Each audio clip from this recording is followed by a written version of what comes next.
The little dragons are an energetic species who no longer understands their ancient past, a time riddled with war, hunger, and prejudices towards each other.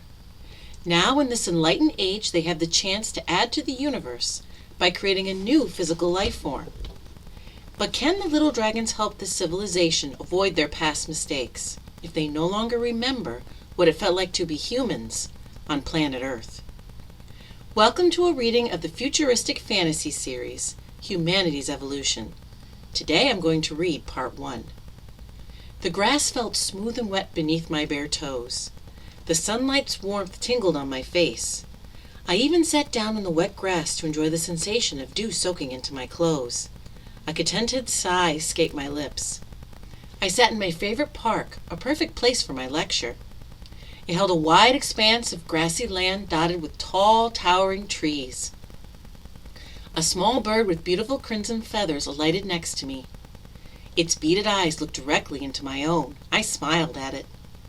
The bird melted away and was replaced by a tall man stretched out languorously on the grass. "Hello, Michael," I said. "You could have stayed a bird." He didn't answer until he wiggled his body on the grass, savoring the wetness like me. Then he turned towards me and gave me a firm negative shake of his head. "Crimson-backed tanagers don't talk. Remember, I am a purist," he said. I nodded my head. It was an old argument. Michael believed that when he transformed into a physical being, he had to act like the creature would, and not add any characteristics. Personally, I didn't care. Little dragons adopted a physical form for their own reasons. I didn't see any problem in taking a creative license in how they appeared or acted. Michael then gave my own form an inquisitive look. "Anne, I thought you were going to talk about the 21st century today, not the first age of enlightenment." I had taken on the form of a Muslim woman, a famous one of my great ancestors, Rahab Tabat. Muslim women were in the 21st century, I defended. "Rahab was one of the enlightened 50, he said, sitting up and crossing his legs. "I know you admired people in the 21st century. Why not be one of them?" "Because I'm not the purist you are," I retorted. "I was more of a spiritualist when I selected a physical form. I always adopted the first one that came to mind before my transformation. Besides, who cares what I look like? It is what I teach that counts." A sly look came over Michael's face. If I remember correctly, looks mattered in the 21st century. I pushed him playfully back onto the grass. "We were primarily physical beings then, you dolt. Of course looks would matter." I laughed. We didn't know any better back then. Michael laid down smiling again. "Our view of the world sure was limited in the 21st century. "Yes, but you saw glimpses of what we could be even back then," I assured him. "The potential was there, but raw and unfocused." "If you say so," Michael said, shrugging his shoulders. "I'm personally glad I didn't have to live through it. The future is much more exciting." He sat up again, his eyes alight.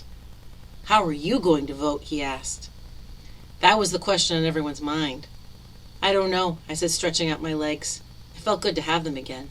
"Do you?" "No, I don't. I really want to say yes, but..." He laid back down again with a sigh. "What if we are wrong?" I think the elders were wise to have us sit through these lectures on ancient little dragon history. As energy and physical beings, we can forget what it was like when we were just physical beings. This project will create something new in this physical realm," I said. "Spoken like a true historical anthropologist," he said while staring up at the blue sky. "Personally, I will be happy when we stop reciting history and start talking about the future. I want to hear from the scientists who proposed this new project. Imagine every little dragon combining their energy to birth a brand new planet. We won't only be creating an atmospheric body, but an entire new civilization." "Yes," I said, my voice solemn. "If anything went wrong, we would be responsible." "But if it went well, we would be contributing to the entire universe," Michael exclaimed, caught up in the excitement of it all. I certainly was not immune, but I was a student of history. I specialized in the 21st century, a time when little dragons were just physical beings. Back then, we went by an entirely different name. We called ourselves humans.